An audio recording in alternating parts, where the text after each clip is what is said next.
Thanks very much, Sal. Well, first today, sex, drugs and alcohol. No, I'm not talking about the next part of the In Excess mini-series that is coming up. What I'm talking about is children from the age of 8.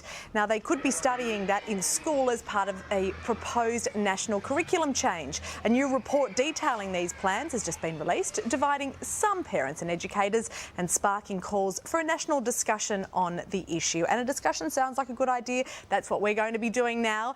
Here is with more is clinical psychologist Sally-Anne McCormack. Good to talk to you, Sally-Anne. Break it down for us. Exactly what are the proposed changes? Look, it sounds like what they want to talk about is sex, drugs and alcohol, not sex, drugs and rock and roll necessarily, in the curriculum, and I think that that's an absolutely perfect thing to do. My background is I was a teacher and I'm also the mother of 4, and sadly these things aren't necessarily being discussed in families, so I think it's really important to give them power, let them know what's happening out there in the big wide world so they don't make mistakes. And we should be clear that the proposed changes, they're not talking about telling children how to do these things, they're discussing it, so they're not finding out in other ways. We know that children very young, younger than 8, are looking on the internet. Exactly. They're presented with different forms of media. They see all these things. Even I was thinking about even alcohol. From the moment the baby's born, they probably have the whole family wetting the whistle and opening the bottles of champagne.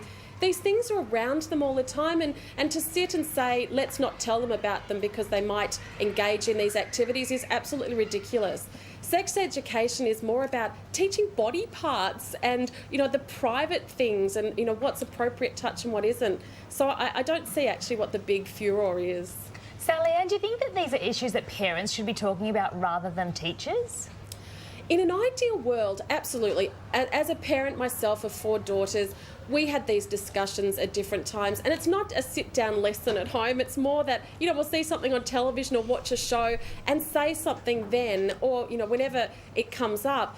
But I think that there are lots of families that aren't discussing it. I heard about there being a really big argument about telling children about puberty before years 5 and 6. There are lots of children that are menstruating before that age, and I think it's really scary to not tell them in the younger ages. And I'm really shocked that parents would say no, don't teach it to them. And is the way to do it, rather than a big sit down, let's talk about the birds and the bees, to actually just make it part of the conversation from as young as they're going to understand? Exactly. We need to start talking to them and letting them know exactly, what this is all about.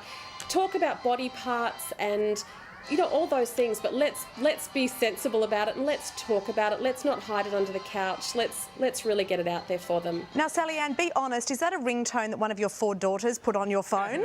It is absolutely. I'm really sorry. I can't jump over and stop it. I'm sorry. Don't worry at all. So in terms of these proposed changes, are you calling for this to happen sooner rather than later, or does more discussion need to be had? I think we need to be doing this now. There are children that are getting themselves into trouble. Drugs are being introduced in, we know that they're being dealt with in secondary school. Even 20 years ago when I was teaching, there were children that were smoking cigarettes in primary school. We need to be talking about these issues and really get them to discuss it and learn, empower themselves to learn to say no. Yep. Sounds like good advice. Sally-Anne, thanks so much. We'll let you go and get that phone. I will, thank you. Don't worry at all. It's happened to all of us. Thanks. All right, now it's your turn. Yeah, that's Tom's ringtone. We want to hear when you think that kids should start learning about sex and drugs in school. You can just head over to the Daily Edition Facebook page to let us know.